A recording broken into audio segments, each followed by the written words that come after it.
Nah, jadi kalian itu ya yang sering mengait-ngaitkan cerita-cerita horor, cerita-cerita mistis, ya kan? Semua itu seolah-olah dilakukan oleh SW. Kalian itu mikir nggak sih? Kalian itu udah menfitnah orang. Jejak digital Sarwendah kembali menjadi sorotan setelah video lawas saat dirinya menerima hadiah mobil setelah kepergian sang ayah kembali viral di media sosial. Momen tersebut ramai dibahas karena muncul di tengah beredarnya podcast mantan asisten artis yang belakangan memicu beragam spekulasi. Netizen yang budiman. Sejumlah netizen yang berbakti kemudian menghubungkan dua peristiwa itu meski belum disertai bukti yang dapat diverifikasi hingga sekarang.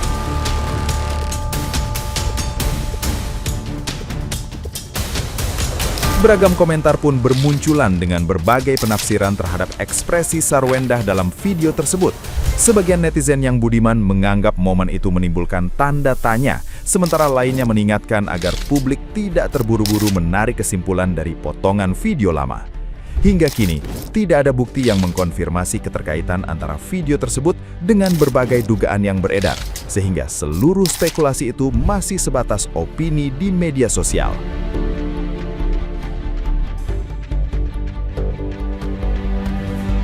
Nah, gimana nih menurut netizen yang terhormat?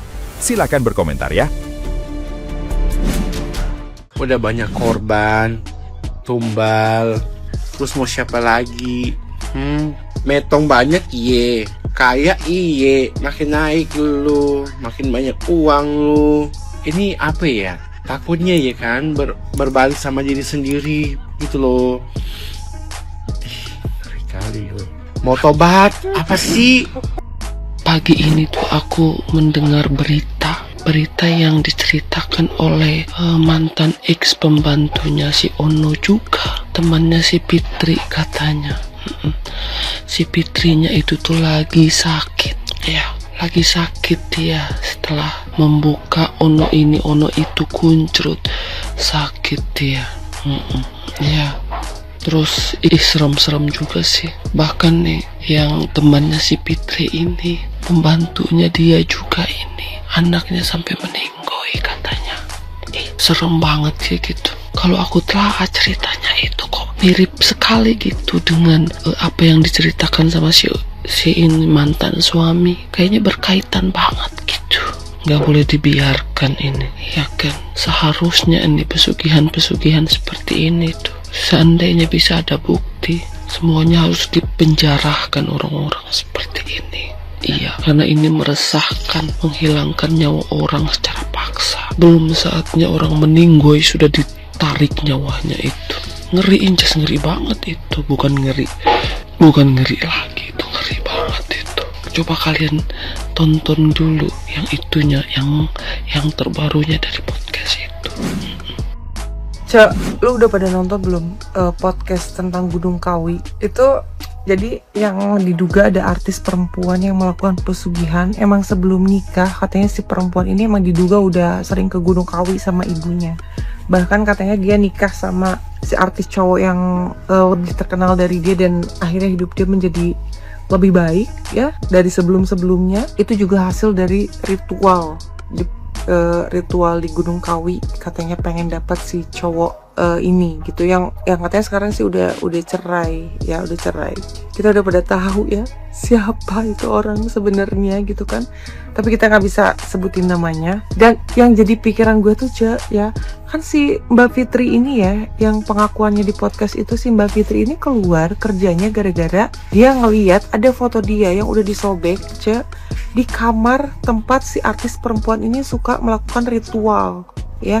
Jadi ada foto dia di kolong meja dan posisinya tuh foto dia udah disobek ya. Bahkan katanya si perempuan ini nih, si artis perempuan ini itu dia ngeritualin selingkuhannya juga. Jadi dia tuh waktu punya suami dia selingkuh sama si cowok ganteng, katanya ya ganteng gitu. Diritualin, ada foto si cowok itu katanya di ruang ritual dia, dan ada foto si Mbak Fitrinya, mantan asistennya si artis perempuan ini. Tapi posisinya dia udah disobek dan dia takut karena beberapa karyawannya juga udah banyak yang meninggal di situ yang nggak wajar gitu. Kayak meninggalnya tiba-tiba gitu loh, entah supirnya, entah anak ART-nya kayak begitu gitu. Kayak serem juga ya, Akhirnya si Mbak Fitri ini karena dia ketakutan, takut jadi tumbal berikutnya, dia bilang lah katanya dia mau pulang, izin katanya ibunya sakit.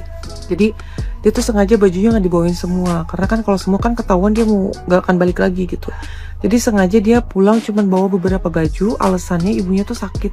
Padahal dia ketakutan karena dia ngeliat foto dia itu ada di ruangan ritual si artis perempuan ini, dan posisinya ada foto dia yang udah kesobek gitu. Dan itu tuh dia ketakutan gitu, jadi dia nelfon ke orang tuanya disuruh pulang, katanya udah pulang aja, jangan balik lagi ke situ. Dan waktu pulang itu, waktu izin pulang ibunya sakit, dia dikasih duit ya sama si artis perempuan ini, katanya dikasih duit lah gitu, karena kan bilangnya ibunya sakit nih buat ibu lu berobat katanya gitu.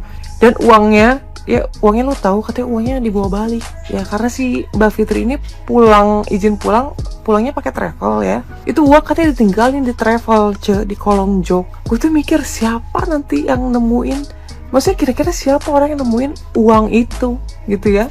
Apakah dia yang menjadi tumbalnya gitu kan? Gila, serem banget ya ya. Tapi gue percaya gitu, apalagi ditambah ada podcast lanjutan dari mantan ART-nya ya. Makanya kenapa gue lebih percaya kasus Erin tuh, gue lebih percaya ART-nya ya, karena yang paling tahu kita itu adalah orang yang pernah tinggal satu rumah. Jadi mantan ART-nya juga speak up di podcast bahwa si artis perempuan ini tuh tidak sebaik atau selugu di TV-TV gitu. Aslinya tuh dia sama adiknya tuh kayak gila, parah banget sih.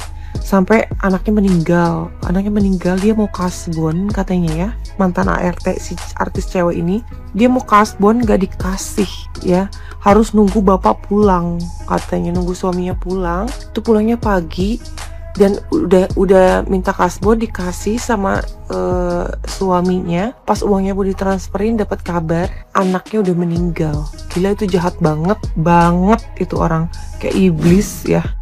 Aku mau nanggapin komen di VT aku nih, yang selalu bilang bahwa SW itu pesugihan ke Gunung Kawi. Nih, aku kasih tahu ya. Coba kamu tonton podcastnya si Anwar di YouTube-nya si Mongol. Nggak tahu deh di YouTube-nya Mongol atau siapa. Intinya dia lagi podcast dengan si Mongol, ya.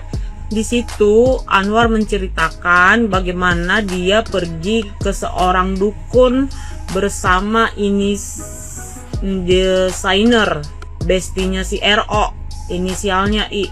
Ya, Anwar di situ bercerita bagaimana mereka ke dukun dan apa yang mereka lakukan di sana, ritual-ritual yang mereka lakukan, dan hasil yang mereka dapat setelah mereka ke dukun tersebut. Nah, coba sekarang kalian pikirkan, siapa yang punya circle yang sering ke dukun? RO atau SW? Kalau aku sih melihat ya dari ceritanya si Anwar, ya bisa melihat kan yang sering ke dukun siapa, circle-nya siapa, ya kan?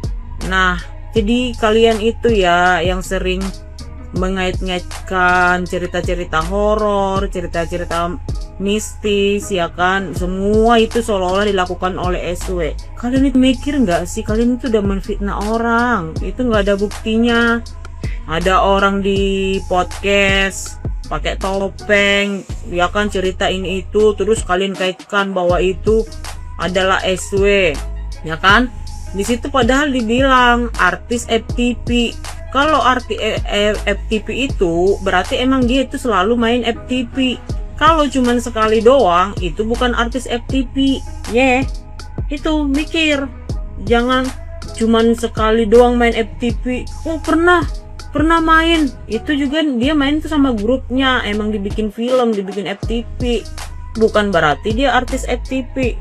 Harusnya kalian itu cross check, bener nggak? Kan dibilang tuh banyak tumbal-tumbal sampai berapa-berapa. Harusnya kalian cross check, emang selama ini ada asistennya dia yang metong, atau pembantunya dia yang metong sebanyak itu. Kalau cuman ngarang-ngarang mah gampang, aku juga bisa ngomong begitu, cerita dongeng, toh juga nggak ada sebut nama ya kan, jadi itu nggak bisa dibuktikan. Dan anehnya kalian itu percaya dan mengait-ngaitkan. Kalian itu, menurut aku sih kayaknya kalian tahu kalau itu bukan buat SW ya kan, cuman kalian emang sengaja bikin narasi-narasi seolah-olah itu SW karena hati kalian itu udah penuh kebencian aja sih menurut aku ya. Nggak mungkin dong kalian sebodoh itu ya kan, nggak mungkin kan, cuman kalian sengaja bikin narasi oh ini mengarah ke SW ya kan. Akhirnya orang-orang yang nggak paham tuh percaya sama video-video yang kalian edit, kalian potong itu. Nah, aku heran deh. Lebih bijak lagi napa pakai nalar. Udah jelas-jelas tuh ya circle-nya siapa yang sering ke dukun. Ya, pikir secara logika. Pikir secara logika ya kan.